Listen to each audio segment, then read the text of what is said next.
પ્રશ્ન number 1. The origin of the species નામનું પુસ્તક કયા વૈજ્ઞાનિકે લખ્યું છે? સાચો જવાબ છે બી. Charles Darwin. ચાર્લ્સ ડાર્વિને આ પુસ્તકમાં ઉત્ક્રાંતિનો ખ્યાલ આપ્યો છે. પ્રશ્ન નંબર 2. ચાર્લ્સ ડાર્વિને the origin of the species કયા વર્ષમાં પ્રકાશિત કર્યું? સાચો જવાબ છે એ. 1859. આ પુસ્તક 1859માં પ્રકાશિત થયું હતું, જેમાં સજીવોના ક્રમિક પરિવર્તનની વાત છે. પ્રશ્ન નંબર 3. માનવ ઉત્ક્રાંતિના સીમાસ્તંભોમાં કઈ બાબતનો સમાવેશ થતો નથી? સાચો જવાબ છે સી. પૂંછડીનો વિકાસ. દ્વિપગીપણું, મગજનો વિકાસ અને ભાષાનો વિકાસ એ માનવ ઉત્ક્રાંતિના 3 સીમાસ્તંભ છે. પ્રશ્ન નંબર 4. માનવીની ટટ્ટાર ચાલવાની શક્તિનો નિર્દેશ કયો શબ્દ કરે છે? સાચો જવાબ છે બી. દ્વિપગીપણું એટલે કે બાયપેડલિઝમ. દ્વિપગીપણું એટલે 2 પગે ચાલી શકવાની માનવીની ટટ્ટાર ચાલવાની શક્તિ. પ્રશ્ન નંબર 5. માનવ શરીરના કોષોમાં રંગસૂત્રોની કેટલી જોડ હોય છે? સાચો જવાબ છે સી. 23 જોડ. આપણા શરીરના કોષોમાં રંગસૂત્રોની 23 જોડ હોય છે, કુલ 46 રંગસૂત્રો. પ્રશ્ન નંબર 6. પ્રજનન કોષોમાં કુલ કેટલા રંગસૂત્રો હોય છે? સાચો જવાબ છે બી. માત્ર 23 એકાકી રંગસૂત્રો. સ્ત્રી અને પુરુષના પ્રજનન કોષોમાં 23 જોડ નહીં, પરંતુ 23 એકાકી રંગસૂત્રો હોય છે. પ્રશ્ન નંબર 7. ગર્ભાધાન સમયે કુલ કેટલા રંગસૂત્રો ભેગા થાય છે? સાચો જવાબ છે બી. 46 એટલે કે માતાના 23 અને પિતાના 23. માતાના 23 અને પિતાના 23 મળીને કુલ 46 રંગસૂત્રો ભેગા થાય છે. પ્રશ્ન નંબર 8. જો પુરુષના પ્રજનન કોષમાંનો X પ્રકારનો કોષ સ્ત્રીના X પ્રજનન કોષ સાથે ફલિત થાય તો કોનો જન્મ થાય છે? સાચો જવાબ છે બી. છોકરીનો. XX રંગસૂત્રો ભેગા થવાથી બાળકી એટલે કે છોકરીનો જન્મ થાય છે. પ્રશ્ન નંબર 9. બાળકની જાતિ નક્કી કરવામાં કોના રંગસૂત્રો નિર્ણાયક બને છે? સાચો જવાબ છે સી. પુરુષના પ્રજનન કોષના રંગસૂત્રો. પુરુષ પાસે X અને Y બંને પ્રકારના રંગસૂત્રો હોવાથી તે બાળકની જાતિ નક્કી કરે છે. પ્રશ્ન નંબર 10. DNA એટલે કે ડીઓક્સીરાઇબોન્યુક્લિક એસિડનું મુખ્ય કાર્ય શું છે? સાચો જવાબ છે બી. પ્રોટીનનું રાસાયણિક ઉત્પાદન કરવું. DNAનું મુખ્ય કાર્ય પ્રોટીનનું રાસાયણિક ઉત્પાદન કરવાનું છે. પ્રશ્ન નંબર 11. વ્યક્તિને વારસામાં મળેલા શારીરિક અને માનસિક લક્ષણોના સમૂહને શું કહેવાય છે? સાચો જવાબ છે બી. જીનોટાઇપ એટલે કે જેનોટાઇપ. વ્યક્તિને વારસામાં મળેલા જનીન તત્વોના સમૂહને જીનોટાઇપ કહેવાય છે. પ્રશ્ન નંબર 12. આંખોનો રંગ, વાળનો રંગ કે ચામડીનો રંગ જેવા અવલોકિત એટલે કે પ્રગટ લક્ષણોને શું કહેવાય છે? સાચો જવાબ છે એ. ફિનોટાઇપ એટલે કે ફિનોટાઇપ. બહારથી દેખાતા પ્રગટ લક્ષણોને ફિનોટાઇપ કહે છે. પ્રશ્ન નંબર 13. કેન્દ્રીય ચેતાતંત્ર એટલે કે સેન્ટ્રલ નર્વસ સિસ્ટમના 2 મુખ્ય ભાગો કયા છે? સાચો જવાબ છે એ. મગજ અને કરોડરજ્જુ. કેન્દ્રીય ચેતાતંત્ર મગજ અને કરોડરજ્જુનું બનેલું છે. પ્રશ્ન નંબર 14. પુખ્ત વ્યક્તિના મગજનું વજન આશરે કેટલું હોય છે? સાચો જવાબ છે બી. 1.36 કિગ્રા. પુખ્ત વ્યક્તિના મગજનું વજન આશરે 1.36 કિલોગ્રામ હોય છે. પ્રશ્ન નંબર 15. પુખ્ત વ્યક્તિનું મગજ લગભગ કેટલા ચેતાકોષો ધરાવે છે? સાચો જવાબ છે સી. 10 અબજ. પુખ્ત વ્યક્તિનું મગજ લગભગ 10 અબજ ચેતાકોષો ધરાવે છે. પ્રશ્ન નંબર 16. મગજને આખા શરીરના કુલ લોહીના જથ્થામાંથી કેટલામો ભાગ મળે છે? સાચો જવાબ છે સી. 5મો ભાગ એટલે કે 20%. મગજ હૃદય દ્વારા પંપ થતા લોહીનો 5મો ભાગ મેળવે છે. પ્રશ્ન નંબર 17. મગજના કયા ભાગમાં શ્વાસોચ્છ્વાસ અને હૃદયના ધબકારા જેવી ક્રિયાઓનું નિયંત્રણ થાય છે? સાચો જવાબ છે સી. મગજસ્તંભ અને લંબમજ્જા. મગજસ્તંભમાં આવેલા લંબમજ્જા દ્વારા શ્વાસોચ્છ્વાસ અને હૃદયના ધબકારાનું નિયંત્રણ થાય છે. પ્રશ્ન નંબર 18. સંવેદનિક સંકેતોને ગ્રહણ કરી મસ્તિષ્ક છાલના ચોક્કસ ભાગને મોકલવાનું એટલે કે રિલે સ્ટેશનનું કાર્ય કોણ કરે છે? સાચો જવાબ છે બી. થેલેમસ. થેલેમસ દ્રષ્ટિ, શ્રવણ વગેરે સંકેતો માટે રિલે સ્ટેશનનું કાર્ય કરે છે. પ્રશ્ન નંબર 19. શરીરના હલનચલનોનું નિયમન, સંકલન અને સમતુલન જેમ કે ચાલવું, દોડવું કયો ભાગ કરે છે? સાચો જવાબ છે બી. નાનું મગજ એટલે કે સેરેબેલમ. નાનું મગજ શરીરનું સમતુલન અને હલનચલનનું સંકલન કરે છે. પ્રશ્ન નંબર 20. ભૂખ, તરસ, તાપમાન અને જાતીય પ્રેરણાઓનું નિયમન મગજનો કયો ભાગ કરે છે? સાચો જવાબ છે સી. હાઇપોથેલેમસ. હાઇપોથેલેમસ આ તમામ શારીરિક પ્રક્રિયાઓ અને આવેગિક વર્તનનું નિયમન કરે છે. પ્રશ્ન નંબર 21. સ્મૃતિ અને આક્રમકતા એટલે કે એગ્રેશનમાં સીમાવર્તી તંત્રનો કયો ભાગ મહત્વની ભૂમિકા ભજવે છે? સાચો જવાબ છે બી. એમિગ્ડાલા. એમિગ્ડાલા આક્રમકતા અને આવેગો સાથે સંકળાયેલ છે. પ્રશ્ન નંબર 22. લાંબા સમયની સ્મૃતિ સંગ્રહ કરવામાં સીમાવર્તી તંત્રનો કયો ભાગ અગત્યનો છે? સાચો જવાબ છે એ. હિપ્પોકેમ્પસ. હિપ્પોકેમ્પસ લાંબા સમય સુધી માહિતી સંગ્રહ કરવામાં અગત્યનો છે. પ્રશ્ન નંબર 23. મોટું મગજ એટલે કે સેરેબ્રલ કોર્ટેક્સ માનવ મગજનો કેટલો ભાગ રોકે છે? સાચો જવાબ છે બી. 2/3.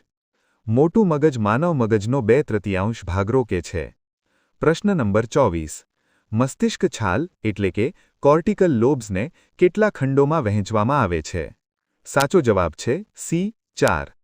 તેને લલાટખંડ, મધ્યખંડ, પશ્ચખંડ અને નિમ્નખંડ એમ 4 ભાગમાં વહેંચાય છે. પ્રશ્ન નંબર 25. વિચારણા, આયોજન અને નિર્ણય પ્રક્રિયા જેવી ઉચ્ચ બોધાત્મક પ્રક્રિયાઓ કયા ખંડમાં થાય છે? સાચો જવાબ છે એ.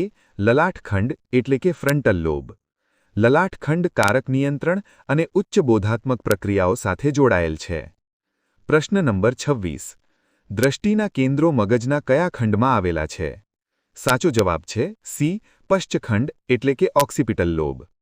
પશ્ચખંડ દ્રષ્ટિના કેન્દ્રોનું નિયંત્રણ કરે છે. પ્રશ્ન નંબર 27. શ્રવણ એટલે કે સાંભળવું અને વાણીના કેન્દ્રો મગજના કયા ખંડમાં છે? સાચો જવાબ છે બી. નિમ્નખંડ એટલે કે ટેમ્પોરલ લોબ. નિમ્નખંડમાં વાણી અને શ્રવણ પ્રતિક્રિયાઓનું નિયંત્રણ થાય છે. પ્રશ્ન નંબર 28. મગજ અને શરીરના વિવિધ અવયવો વચ્ચે સંદેશાઓનું વહન કોણ કરે છે? સાચો જવાબ છે બી. કરોડરજ્જુ એટલે કે સ્પાઇનલ કોર્ડ. કરોડરજ્જુ મગજ અને શરીર વચ્ચે સંદેશાઓના વહન માર્ગ તરીકે કાર્ય કરે છે. પ્રશ્ન નંબર 29. પરિઘવર્તી ચેતાતંત્ર એટલે કે પેરિફેરલ નર્વસ સિસ્ટમને કયા 2 ભાગમાં વહેંચી શકાય? સાચો જવાબ છે બી. શારીરિક અને સ્વયંસંચાલિત. પરિઘવર્તી ચેતાતંત્રના 2 ભાગ છે, શારીરિક ચેતાતંત્ર અને સ્વયંસંચાલિત ચેતાતંત્ર.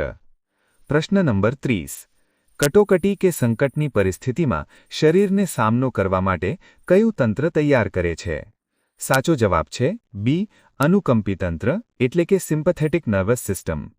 અનુકંપી તંત્ર હૃદયના ધબકારા વધારે છે અને કટોકટીનો સામનો કરવા તૈયાર કરે છે. પ્રશ્ન નંબર 31. શ્વાસોચ્છ્વાસ અને હૃદયના ધબકારાને સામાન્ય સ્થિતિમાં લાવવાનું કાર્ય કયું તંત્ર કરે છે? સાચો જવાબ છે બી. પરાનુકંપી તંત્ર એટલે કે પેરાસિમ્પથેટિક નર્વસ સિસ્ટમ. પરાનુકંપી તંત્ર કટોકટી પછી શરીરને શાંત કરી સામાન્ય સ્થિતિમાં લાવે છે. પ્રશ્ન નંબર 32. અંતઃસ્ત્રાવી ગ્રંથિઓ એટલે કે એન્ડોક્રાઇન ગ્લેન્ડ્સ પોતાનો સ્ત્રાવ ક્યાં ભેળવે છે? સાચો જવાબ છે બી. સીધા લોહીમાં. અંતઃસ્ત્રાવી ગ્રંથિઓ નલિકાવિહીન હોય છે અને રસાયણો સીધા લોહીમાં ભેળવે છે. પ્રશ્ન નંબર 33.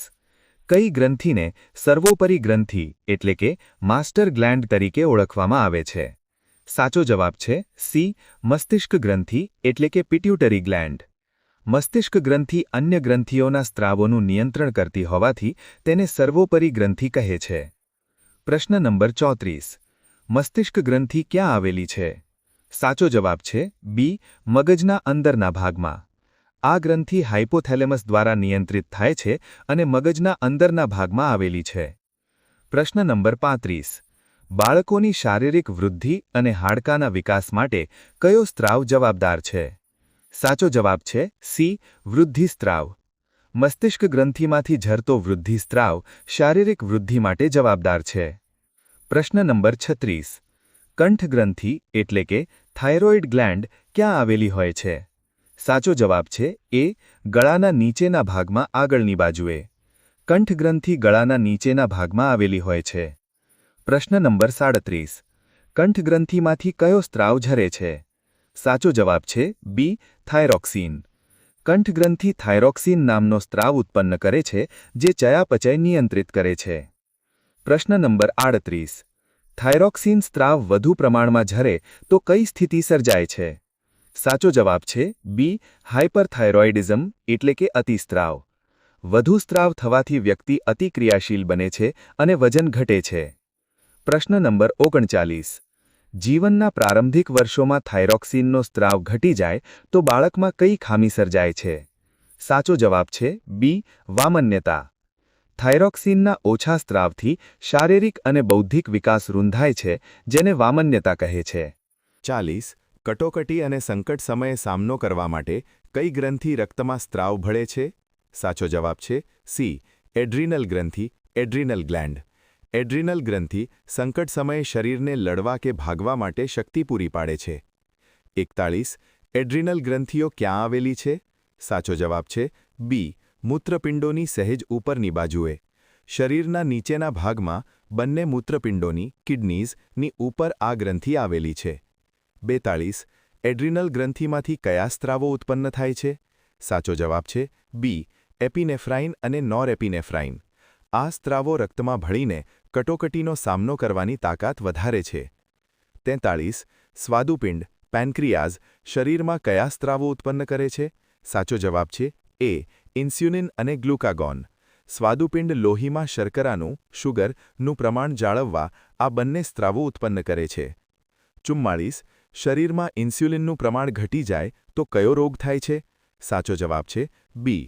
મધુપ્રમેહ, ડાયાબિટીઝ. ઇન્સ્યુલિન ઘટવાથી લોહીમાં શર્કરાનું પ્રમાણ વધે છે, જેને ડાયાબિટીસ કહે છે. 45. પુરુષમાં કઈ જાતીય ગ્રંથિઓ આવેલી હોય છે? સાચો જવાબ છે બી. શુક્રપિંડ, ટેસ્ટિસ. પુરુષમાં શુક્રપિંડ અને સ્ત્રીઓમાં બીજાશય નામની જાતીય ગ્રંથિઓ આવેલી છે. પુરુષોમાં કયો જાતીય સ્ત્રાવ ઉત્પન્ન થાય છે? સાચો જવાબ છે સી. ટેસ્ટોસ્ટેરોન.